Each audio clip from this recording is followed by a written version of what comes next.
എനിക്ക് മുഖം നോക്കാതെ നിങ്ങളോട് കുറച്ച് സംസാരിക്കാനുണ്ട്. എനിക്ക് സൗകര്യമുള്ള ഞാൻ പറയുന്നത്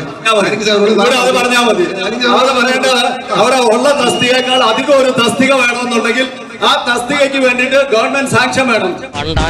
എന്തൊരു ചൊറിച്ചില്, ഇത് വലിയ ശല്യായില്ലോ. അത് വിമർശിക്കാൻ നമുക്ക് വേറെ വികസന വേദി ഉണ്ടാക്കാം. ഇത് ആശുപത്രിയുടെ ഉദ്ഘാടനം, ഇവിടെ അതിന്റെ കാര്യം പറഞ്ഞു പോകും വേണ്ടായിരുന്നു കേട്ടോ. എല്ലായിടത്തും വർത്താനം പറയുന്നത് ഇവിടെ കയറി പറയണ്ട. ആദ്യം അവനൊരു നല്ല മനുഷ്യനാവണം.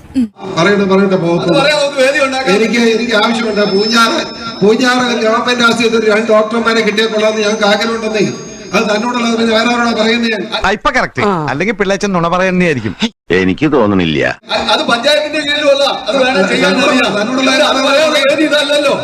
ഇത് ആണുങ്ങൾ തമ്മിലുള്ള പ്രശ്ന. എന്റെ ഭാഗത്തും തെറ്റുണ്ട്. അത് പറയാനുള്ള വേദി ഇതല്ലല്ലോ. 7 ഡോക്ടർമാരുണ്ട്. ഇത് ആശുപത്രി ഇങ്ങനെ പാലിയേറ്റീവിന്റെ കാര്യം പറയാനോ? അത് പറയാൻ ലൈസൻസ് ഇല്ലെങ്കിൽ തുടങ്ങി കേക്കളിയാ. ഒരു MLA നിവേദനം നടത്താൻ ഇതുപോലെ അവസരങ്ങളെ കിട്ടുള്ളൂ, കൈ കിട്ടണ്ടേ? അതുകൊണ്ടാണ് പറയാതിരിക്കാൻ പറ്റും.